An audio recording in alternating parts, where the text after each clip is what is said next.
We begin today's video with a disclaimer. Over the next 8 minutes, you may just land up falling in love with Pope John Paul II. Viewer discretion is advised.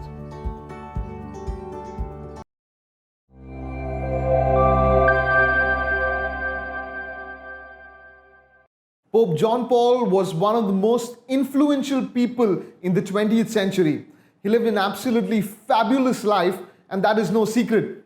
But here are a few events in his life which you may not have heard of.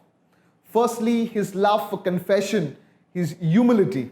A Monsignor was once on the way to the Vatican when he stopped by a church because he saw a beggar who looked pretty familiar. He thought for a few seconds and then recalled that this beggar was a fellow seminarian and a fellow priest. He hurried to the beggar to ask him what happened. And the beggar told him, "I crashed and I burnt and I've given up my vocation." The Monsignor looked at him and said, "Please don't go anywhere. I've got to go and meet the Pope, but I really want to meet you. I will come and meet you." So the Monsignor hurried, and in his 2-minute interaction that he had with the Pope, he couldn't resist. So he blurted out the entire story to the Holy Father.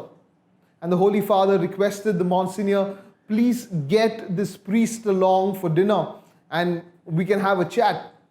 The Monsignor hurried back, looked for the priest who was now the beggar, and he told him, "The Holy Father has invited us over for dinner." And this beggar or this priest didn't know what to say. He said, "I can't come, just look at my state." But Monsignor said, "I will give you my clothes, just let's go for dinner and meet the Pope." And they landed up there, they landed for dinner. Once they've had their dinner, the Pope requested if this priest could come for a walk with him. And as they were on a walk, the Holy Father told this priest, "Father, could you hear my confession?" This priest objected and said, "I am a beggar." And the Pope responded by saying, "So am I." The Holy Father then made his confession to this priest.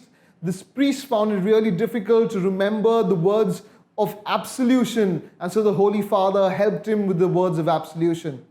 And then this priest made his confession to the Pope. Once the confession was done, the Holy Father assigned this priest to a nearby parish, to a local parish, and requested him and told him to take care of the homeless people. He also reminded him to remember the glory of the priesthood, to remember what the priesthood is all about, and to not discolor the priesthood. This amazing event just shows the healing power available through the sacrament of confession.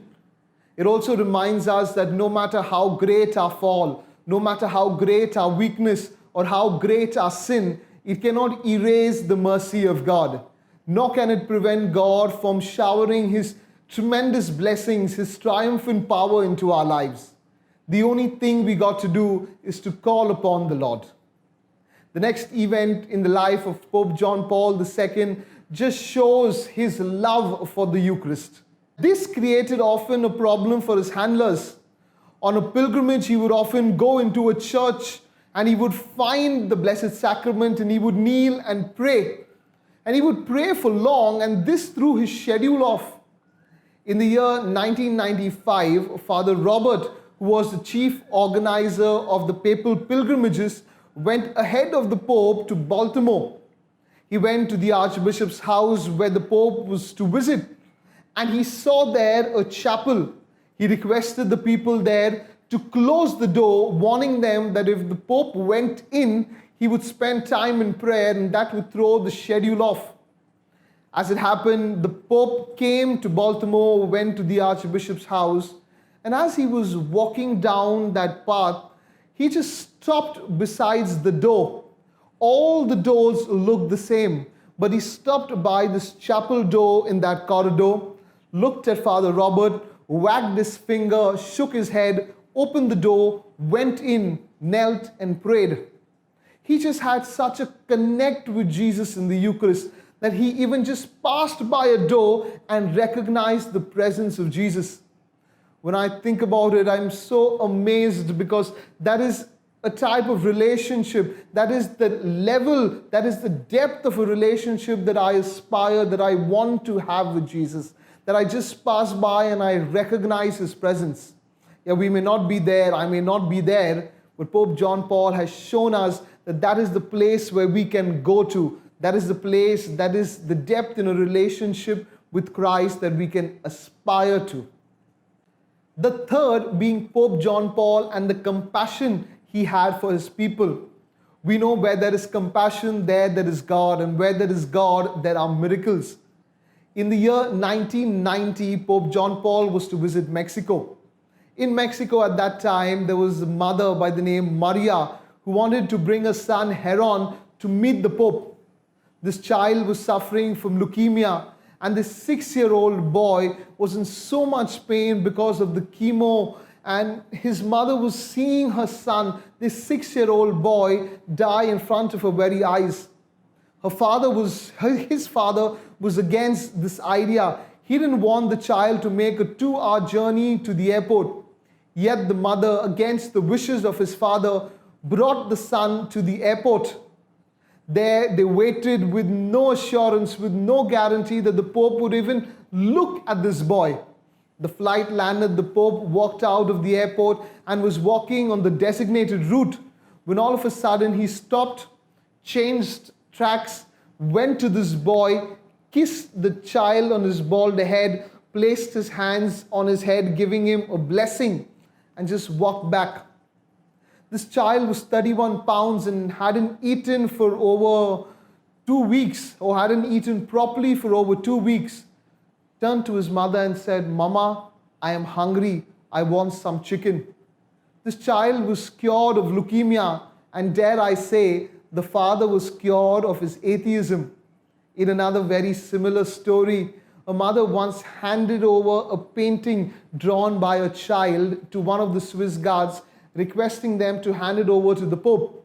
The Pope received the painting, and the next audience, Pope John Paul II just stepped out and looked at the child and said, "Hey, sweetheart, you might be Carolina." And he blessed this child and walked along. He thanked her for the painting though. The next day, the mother sent a note to the Vatican which read, "All I know is that my child was deaf, but can now hear."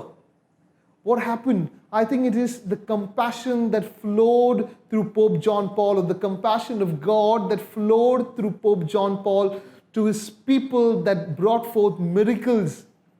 In a very different yet majestic event in the year 1979, Pope John Paul was in Poland, and there he preached about human dignity. He spoke on human love. He spoke on human freedom. And the people, for 15 minutes, the Polish people chanted, "We want God, we want God, we want God, we want God."